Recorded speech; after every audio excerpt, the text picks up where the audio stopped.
Lucas capítulo 10, começando do versículo 25.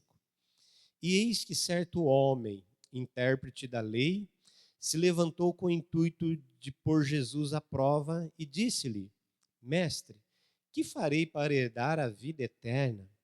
Então Jesus lhe respondeu: Que está escrito na lei? Como interpretas? A isto ele respondeu: Amarás o Senhor teu Deus de todo o teu coração, de toda a tua alma e de todas as tuas forças e de todo o teu entendimento, e amarás o teu próximo como a ti mesmo.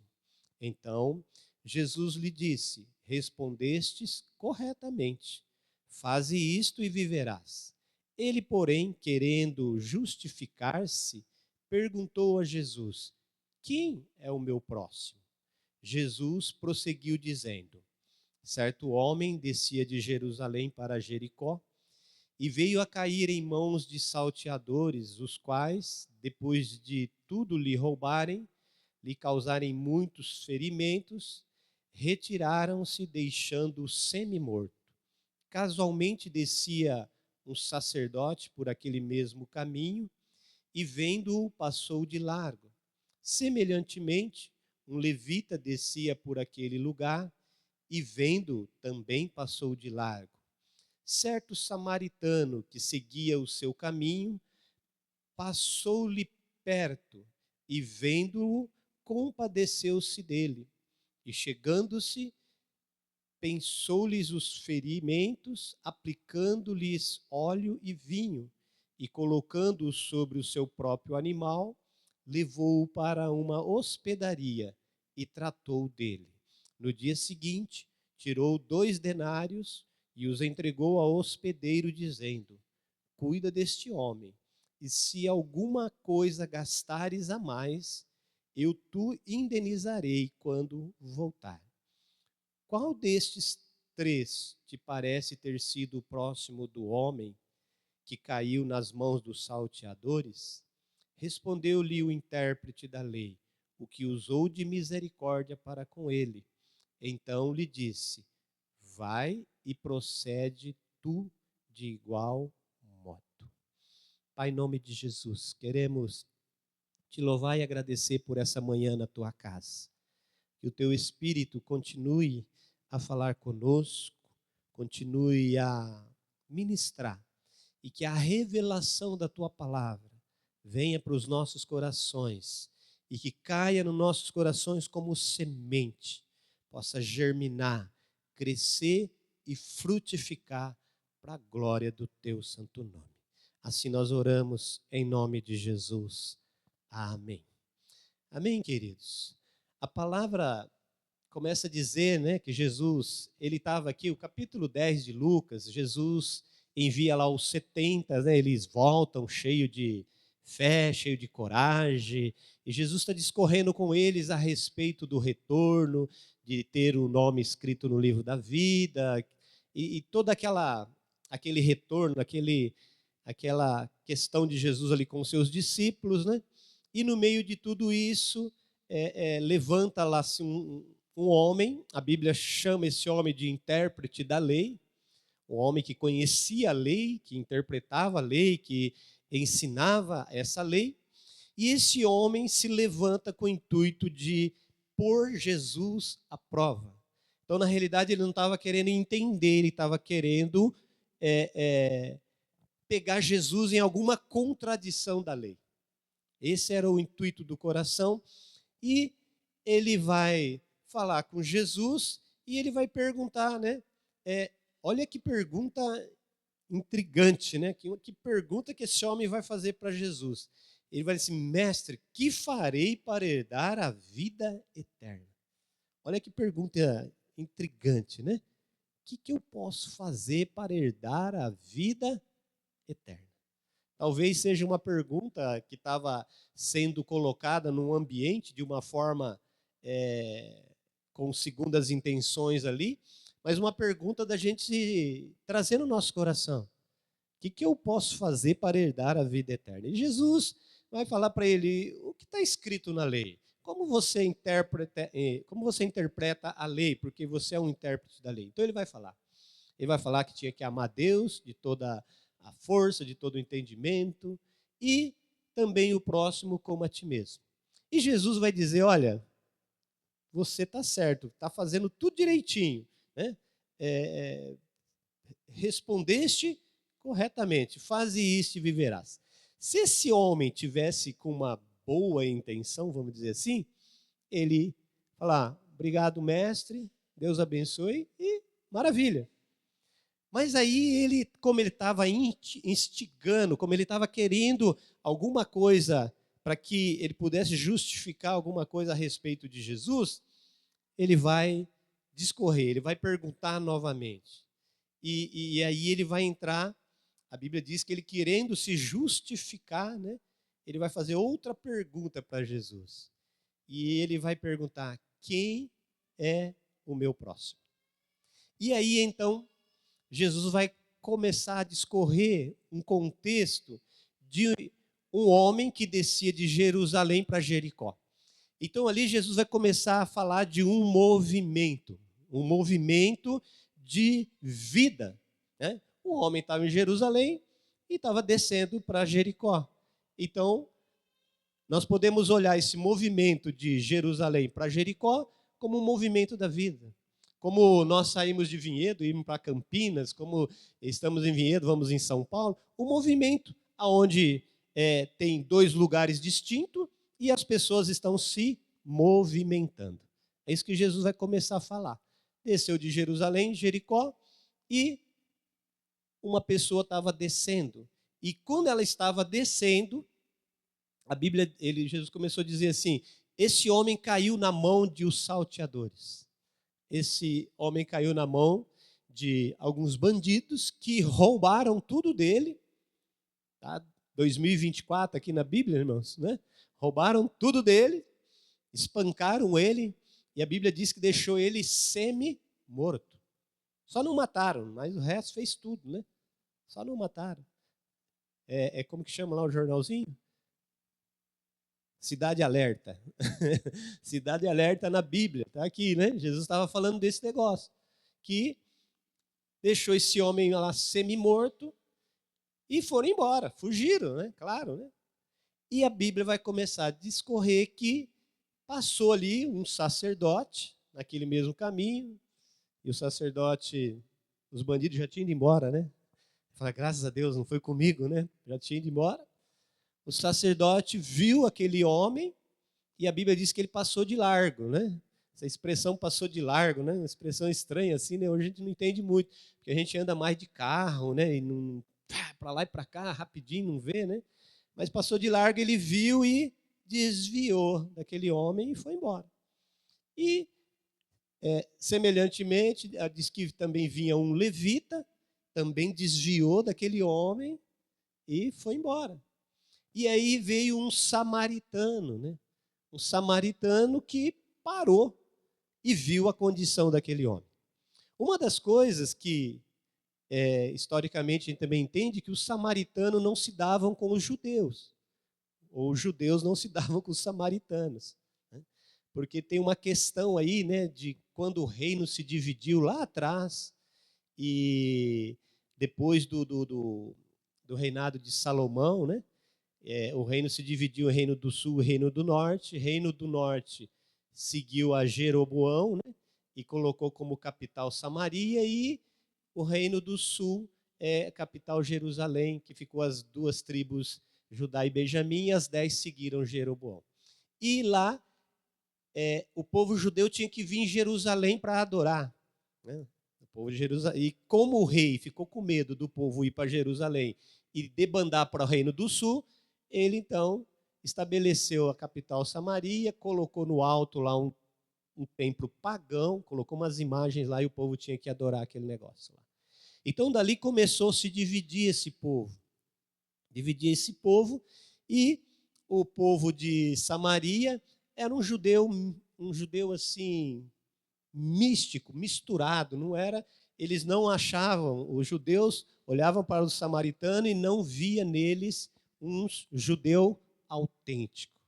Era uma mistura, parece brasileiro, né? Brasileiro é uma mistura de povos, né? Tem um monte de gente aqui no Brasil, né? E cada lugar que você vai tem gente diferente. Se olhar aqui, ó, olha aqui. Tem um que tem um rostinho mais comprido, uma orelhinha mais grande, um cabelinho mais enrolado, um é sem cabelo. É uma mistura de povos, né? O samaritano era um pouco era um povo misturado ali. Então o judeu achava que eles eram impuros, que eles tinham um monte de problemas lá. E a Bíblia fala desse samaritano. Esse samaritano que chegou, parou, pegou esse homem que tinha caído na mão dos bandidos, pôs o óleo, pôs o vinho, cuidou das feridas, colocou sobre a sua cavalgadura, levou ele para uma hospedaria, cuidou dele. Tinha que viajar, falou: olha, eu vou dar 2 denários, né? Um denário era o valor correspondente a um dia de trabalho, né? Então ele deu lá 2 dias de trabalho, um valor razoável para cuidar daquele homem, que ele ia viajar, que ele ia ficar fora, e que se ele gastasse um pouco mais, quando ele voltasse, ele pagaria aquilo que o hospedeiro tinha gasto. E aí Jesus vai voltar à pergunta, né? Jesus usava muito essa técnica, né? Ele contou toda essa história, ele contou todo esse fato, e ele volta a pergunta para o intérprete da lei. Agora ele pergunta assim: quem você acha desses 3 é o próximo? O sacerdote, o levita ou o samaritano? E aí o próprio intérprete da lei vai dizer, né? Que é aquele que usou de misericórdia para com aquela pessoa que estava naquela condição ruim. E aí Jesus vai dizer para ele assim, ó, o conselho de Jesus: vai e procede tu de igual modo. Vai e procede tu de igual modo. E aqui a gente começa a entender, queridos, algumas coisas que são princípios para a nossa caminhada cristã. E hoje, como nós vamos participar da ceia, a ceia é um momento importante porque a ceia, Jesus mesmo disse: fazei isto em memória de mim. Então, a ceia é um momento bom, um culto gostoso, porque a gente tem que trazer a memória do que é Jesus e do que Jesus fez, como ele agiu, o que ele realizou, como ele trabalhou aqui na terra, para que a gente possa participar da ceia. Em memória de mim, memória do Senhor. E nós entendemos que o tempo que nós estamos vivendo, o movimento que nós estamos passando, como estava de Jerusalém para Jericó, no movimento que nós estamos passando, tem um sistema maligno, ruim, que trabalha isso, né? A própria Bíblia diz, né, livro de 1 João, capítulo 5, versículo 19, diz que nós somos de Deus, mas o mundo todo no maligno. Então nós estamos dentro do mesmo sistema. O mesmo sistema que Jesus estava falando lá, nós estamos aqui também. O mundo todo no maligno, um sistema ruim. E a condição do mundo. Quantos fatos como esse você não ouve aí no dia a dia?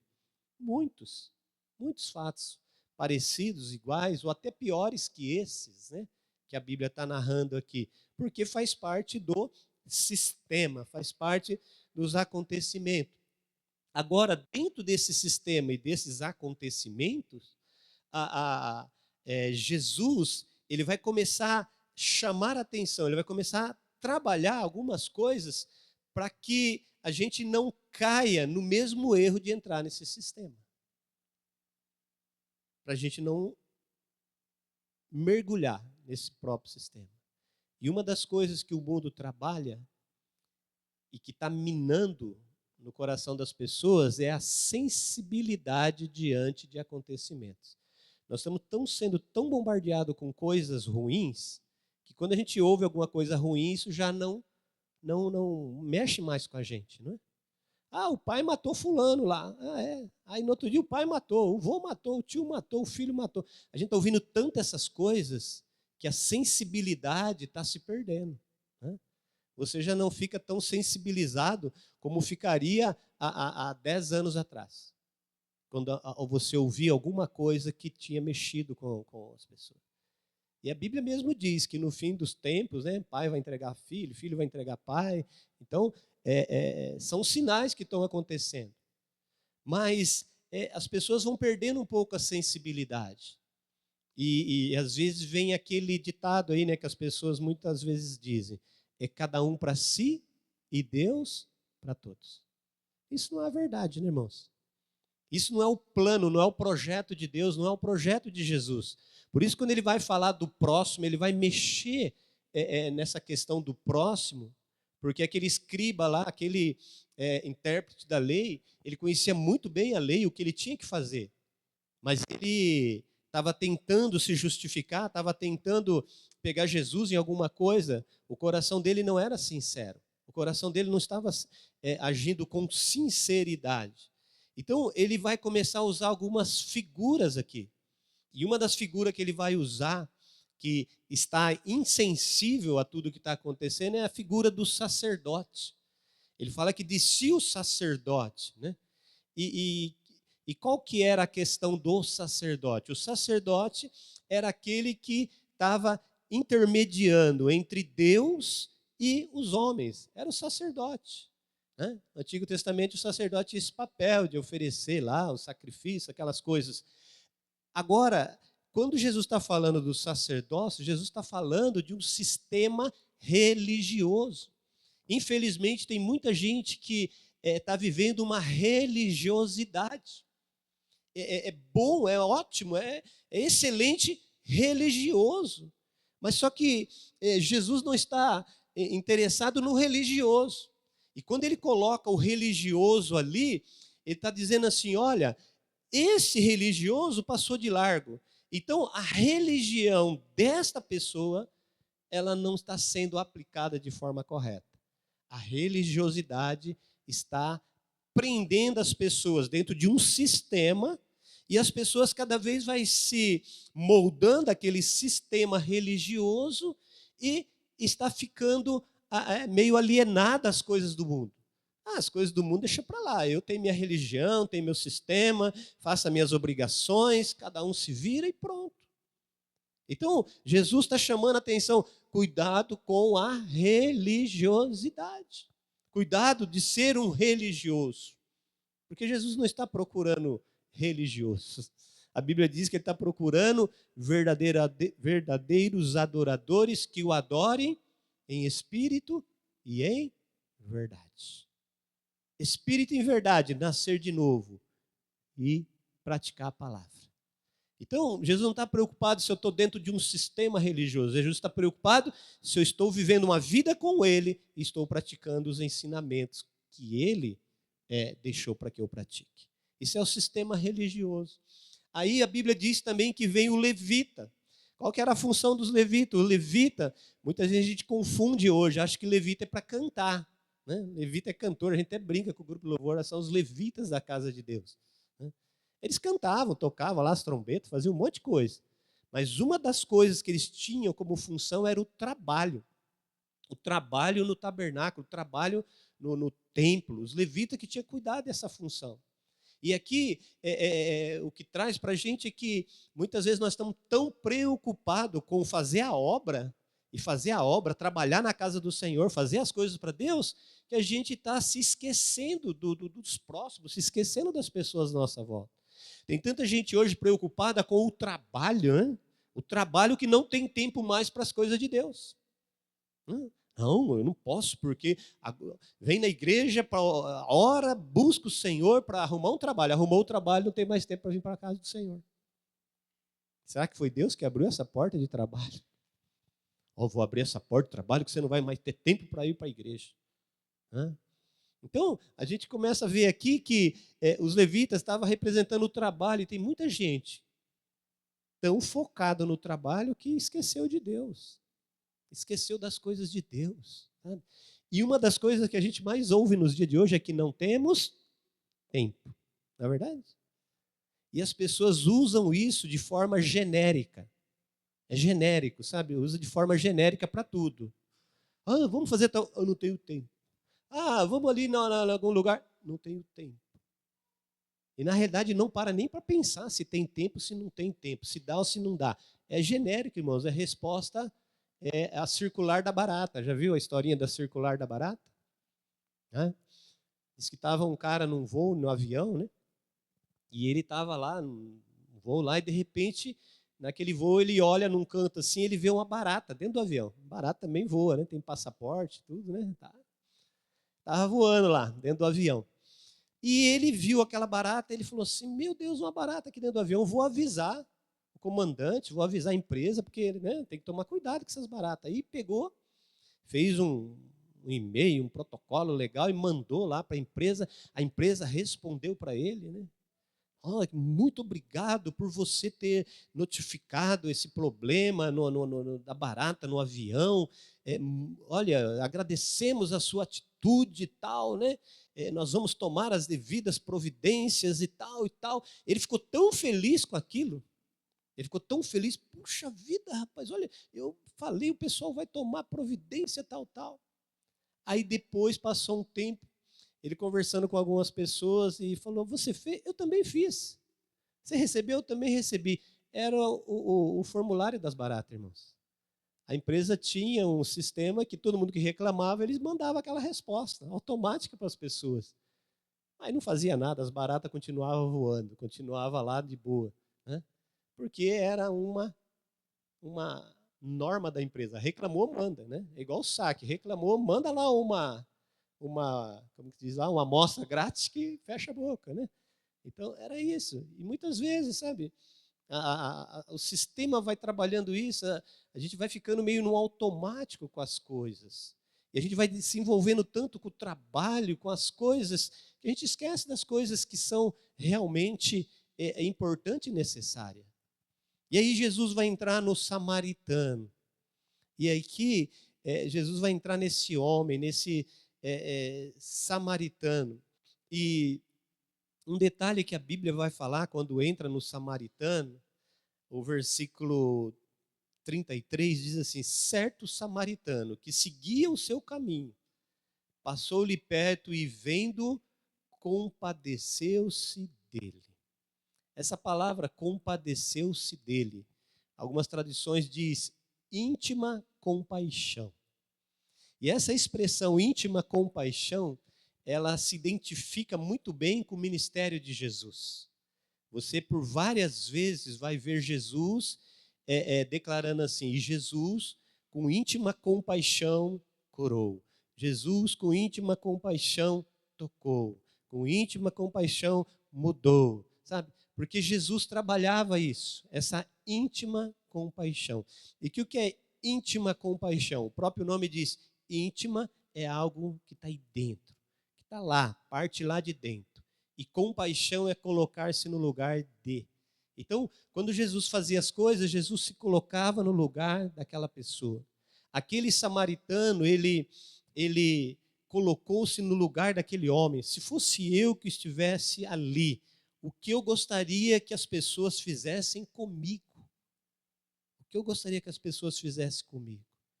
Quando ele se colocou no lugar, íntima compaixão, ele falou: eu gostaria que alguém me ajudasse.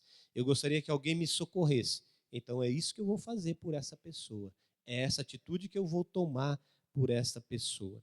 E quando Jesus começa a falar desse samaritano, na realidade, Jesus ele é esse samaritano. Jesus ele é o samaritano que ele mesmo falando dele mesmo.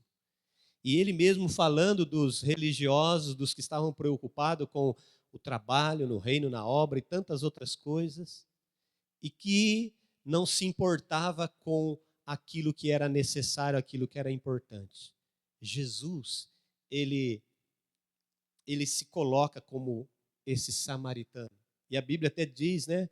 O título da minha Bíblia fala assim, o bom samaritano. Né? O bom samaritano. Jesus ele se coloca nesse lugar como sendo o bom samaritano que veio para cuidar, que veio para socorrer, que veio para socorrer os necessitados, aqueles que caíram na mão do inimigo, aquele que caiu na mão dos salteadores. Ele é o nosso samaritano que veio para nos ajudar. Como eu disse, nós estamos vendo um sistema maligno. Todos nós caímos na mão dos salteadores. A Bíblia diz, né, Romanos 3:23 diz que todos pecaram e destituídos estão da glória de Deus. Então você pecou, nós pecamos, nós estamos separados de Deus, nós estávamos no meio do caminho, nós estávamos entre o céu e a terra, nós estamos ali naquele meio, no sistema, no movimento que nós estamos vivendo. E Jesus, então, ele vem para nos socorrer, ele tem íntima compaixão pela humanidade, como a palavra de Deus diz, que Deus amou o mundo de tal maneira, que deu o seu Filho, para que todo aquele que nele crê não pereça, tenha a vida eterna. Então Jesus, ele vem como esse samaritano para socorrer aqueles que estão aflitos, aqueles que estão machucados, feridos, né? Ele vem para nos socorrer. Jesus é esse bom samaritano. E ele vai chegar ali e ele vai fazer algumas coisas. Ele vai pegar o óleo, o vinho, vai passar nas feridas, né? Quantas feridas, irmãos? Quantas feridas nós fomos curados? Como nós chegamos para Jesus? Como você chegou? Como era você? Como você estava? Né? Machucado, ferido pelo mundo, pelo sistema maligno que rege, que machuca e que fere as pessoas, que não se importa com as pessoas. O importante é, como se diz aí, né, o movimento Nova Era, o importante é eu ser feliz, não importa o que eu faço ou deixo de fazer, o importante é eu me dar bem na vida. Isso é sistema maligno, isso é sistema do sacerdote, é sistema do levítico, não é sistema do reino. O sistema do reino é diferente dessas coisas. E Jesus, ele vem se colocando como o samaritano ali. Íntima compaixão, né? Íntima compaixão. Jesus se declarando que ele tem essa íntima compaixão por cada um de nós. E o versículo aqui, 34, né, que nós acabamos de ler, que vamos ler, o versículo 34, ele revela todo o plano de Deus. Revela todo o plano de Deus. Olha o que diz o versículo 34. Chegou lá o samaritano, teve compaixão daquele homem, e chegando-se, pensou-lhes as feridas, aplicando-lhe óleo e vinho. E colocando sobre o seu próprio animal, alguns dizem cavalgadura, levou-o para uma hospedaria e tratou dele. Irmãos, aqui, esse versículo, ele revela todo o plano de Deus para mim e para a sua vida. O projeto de Deus. E o versículo 35, né? Diz assim: no dia seguinte, tirou 2 denários e entregou ao hospedeiro, dizendo: cuida deste homem, e se alguma coisa gastares a mais, eu te indenizarei quando voltar. Aqui nasce um negócio muito interessante, irmãos, chamado igreja. A hospedaria de Deus, chamado igreja. E aqui tem o início, tem o trabalho e tem a volta do samaritano para acertar as contas. Está tudo aqui, irmão, só num versículo, 2 versículos. Né? O plano de Deus. Lucas 19:10, a Bíblia diz assim, o próprio Jesus dizendo: eu vim buscar e salvar o perdido. O plano de Deus é buscar e salvar o perdido. Assim como aquele homem que caiu nas mãos dos salteadores. O plano de Deus é buscar e salvar o perdido, o ferido. Né? E a hospedaria. Ele colocou lá óleo, prensou as feridas e levou para a hospedaria. Hoje, o grande movimento que existe, e esse movimento é baseado lá em 1 João 5,19, quem rege esse sistema, é tirar as pessoas da hospedaria. Né? Aonde Jesus pegou esse homem, prensou lá as feridas, tratou desse homem e falou: vou te colocar num lugar que as pessoas vão cuidar de você. Aonde ele levou esse homem? Levou para a hospedaria. Hospedaria é lugar de cuidar de pessoas. E uma das imagens que vem na minha cabeça quando eu penso em igreja e hospedaria, você já assistiu aqueles filmes de guerra, de ação? Eu gosto desses filmes, né? Eu gosto desses filmes de guerra, de ação, aí monta o acampamento, aí chega aqueles correndo na maca, ou com a perna torta, o outro com o braço, né? E aí fura aqui, põe aquele negócio, papel, soro. Eu gosto desses filmes, né? A Luciana não gosta. Às vezes, tarde da noite, quando sobra alguma brechinha, ela assistir alguma coisa, fala, eu não vou assistir esse negócio não, depois eu não consigo dormir. Aí perde o sono. E eu já gosto. Aí, às vezes, eu assisto um romântico lá, né, para agradar ela, né? Aí fica lá, e você? Ai, amor. Aí eu assisto também, né? Porque aí fica lá no sofá os dois assistindo. Mas eu gosto desse negócio de ação, né?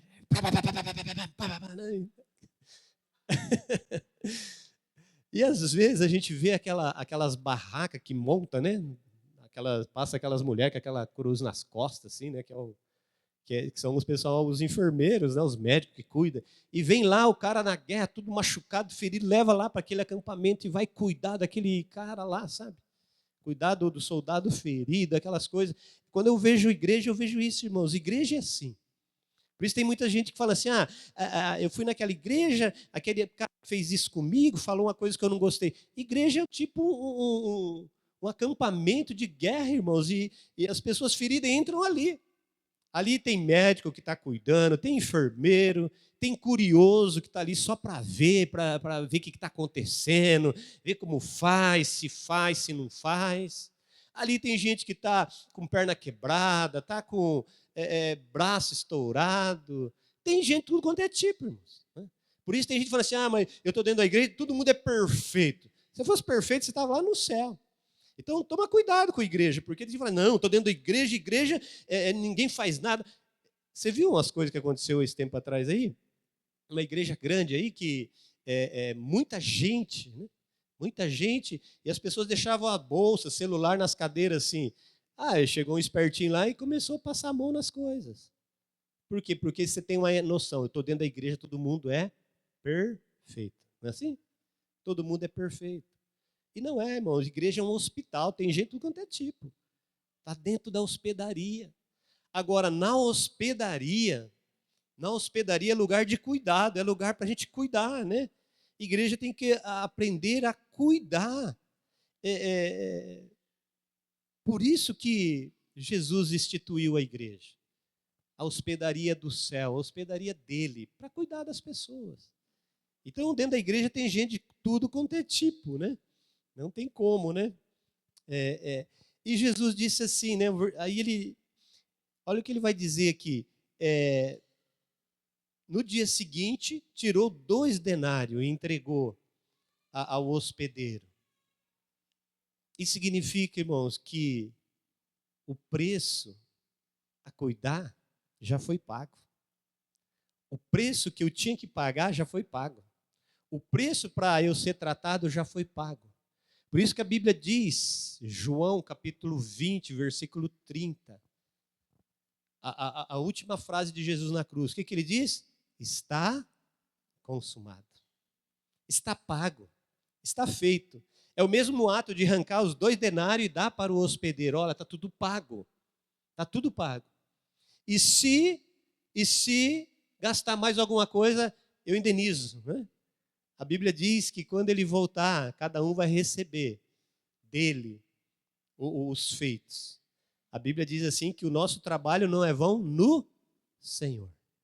Se tiver alguma coisa a mais para receber, irmãos, Jesus vai nos dar. Ele vai dar as coroas, os galardões.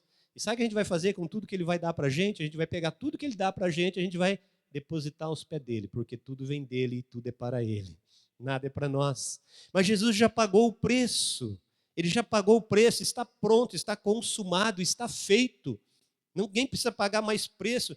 Nós só precisamos abrir os nossos olhos, nós precisamos começar a entender que nós não podemos ser religiosos, não podemos estar tão envolvidos na obra sem perceber ou deixar de lado o nosso próximo. As pessoas, nós temos que começar a aprender a olhar para essas pessoas que caíram nas mãos dos salteadores. A Bíblia não dá exemplo de um sacerdote ou de um levita ou um dirigente de igreja, não. Fala de um que caiu na mão dos salteadores. E hoje tem muita gente na mão dos salteadores, queridos. Por isso que Romanos 8,19 diz que a ardente expectativa da criação aguarda a manifestação dos filhos de Deus. Há uma massa de pessoas que estão nas mãos dos salteadores e que precisa do socorro do samaritano e que vai ser levado para dentro da hospedaria, aonde já foi tudo pago para que essa pessoa seja cuidada. A ardente expectação da criação aguarda a manifestação dos filhos de Deus. E a ceia representa o grande amor de Deus pela humanidade. Quando nós vamos comer do pão e beber do cálice, a Bíblia diz que nós estamos comendo do pão que simboliza o corpo de Jesus. Nós estamos bebendo do cálice que simboliza o sangue de Jesus. E corpo e sangue fala de vida, irmãos. Sem corpo ninguém vive. Se você não tivesse corpo, você não poderia estar aqui. Por isso que quando a pessoa morre e o corpo volta ao pó, ela não pode mais estar aqui. Porque sem corpo ela não pode estar aqui. O corpo é a credencial, o corpo é o RG celestial que te dá direito de estar aqui na terra. Sem corpo você não vai ficar aqui mais não. Você vai embora daqui. É o corpo. E o sangue, se tirar todo o sangue da pessoa, a pessoa morre. Porque sem sangue você não consegue viver. A própria Bíblia diz que o sangue é vida. Eu lembro quando eu fiz o meu transplante, lembro que porque me contaram, eu não vi nada disso, né? Eu tomei acho que 3 ou 4 bolsas de sangue durante o transplante. Porque meu sangue estava muito fininho, não coagulava, então perdi muito sangue na cirurgia. A cirurgia demorou 9 horas, né? Então imagine 9 horas aberto lá, né? E perdi muito sangue, então tinha que repor o sangue, porque se não repõe esse sangue, eu tinha morrido lá naquela mesa. Porque o sangue é vida. O sangue é vida. E Jesus, ele ofereceu o corpo dele na cruz. E ele ofereceu o sangue dele na cruz, por amor a mim e por amor a você. E a Bíblia diz, né, Romanos 5,8, que Deus prova o amor que ele tem por nós. Que Cristo morreu na cruz por nós, sendo nós ainda pecadores. Ele morreu lá na cruz por nós, irmãos. Agora a questão é, e como o intérprete começou perguntando para Jesus, Jesus fez uma pergunta para ele, explicou tudo e no final Jesus perguntou para o intérprete, aí eu também vou perguntar para você, né? Depois de tanta pergunta, eu também quero fazer uma pergunta, né? E a pergunta é, quem desses 3 você é? Você é o sacerdote? Você é o levita? Ou você é o samaritano? Porque Jesus disse para aquele homem, vai e procede de igual modo. Jesus está dizendo, seja como esse homem. Tenha íntima compaixão e trabalhe isso para que as pessoas possam ser alcançadas, levada para dentro da hospedaria e cuidada pelo hospedeiro. No nome de Jesus. Amém? Feche seus olhos, quero orar por você. Nós vamos participar da ceia e que a gente possa participar com esse entendimento. No nome de Jesus. Pai, em nome de Jesus, eu quero agradecer o Senhor pela hospedaria, Senhor. Obrigado porque nós temos um lugar onde podemos vir, onde podemos estar, alguns cuidando, alguns ajudando, outros sarando feridas, prensando feridas, outros sendo restaurados, outros chegando porque estava na mão dos salteadores e chegou, está chegando agora. Eu te agradeço, Senhor, pela hospedaria que o Senhor deixou sobre a face da terra. E em nome de Jesus, que nós como povo do Senhor, nós possamos seguir o teu conselho, o conselho que o Senhor nos deu através dessa passagem. Vai e procede de igual modo. Que nós, como igreja, possamos seguir os passos do Senhor, seguir a orientação do Senhor, porque tudo já foi pago, tudo está pronto, tudo está feito. Nós só precisamos agir, nós só precisamos ter íntima compaixão no nosso coração, Senhor. Que o Senhor nos ajude, Senhor. Tira de nós toda a insensibilidade, Senhor, toda a frieza que entrou, Senhor, todo o egoísmo que leva a gente a pensar só em nós mesmos, Senhor. Tira de nós. E que o Senhor possa começar um tempo novo, Senhor, aonde a tua graça, a tua unção, a tua presença, ó Senhor, aonde esse sentimento de íntima compaixão possa fluir de uma forma mais abundante, Senhor. Nós não queremos passar de largo, não queremos olhar as circunstâncias, situações e não se importar, meu Deus. É bem verdade que o sistema trabalha assim, o sistema quer que nós sejamos assim, mas nós não queremos ser guiados, não queremos ser dirigidos pelo sistema, queremos ser dirigidos pelo Teu Espírito, queremos ser dirigidos pela Tua Palavra, queremos ser dirigidos por aquilo que o Senhor tem para as nossas vidas. Assim eu oro, Senhor, peço essa graça, essa unção sobre nós, essa unção sobre as nossas vidas, Senhor, para que nós possamos andar de acordo com a Tua vontade, com o Teu querer aqui na face da terra, Senhor. Assim eu oro, agradeço e abençoo a Tua igreja, no nome de Jesus. Amém e amém. Amém, queridos? Aleluia.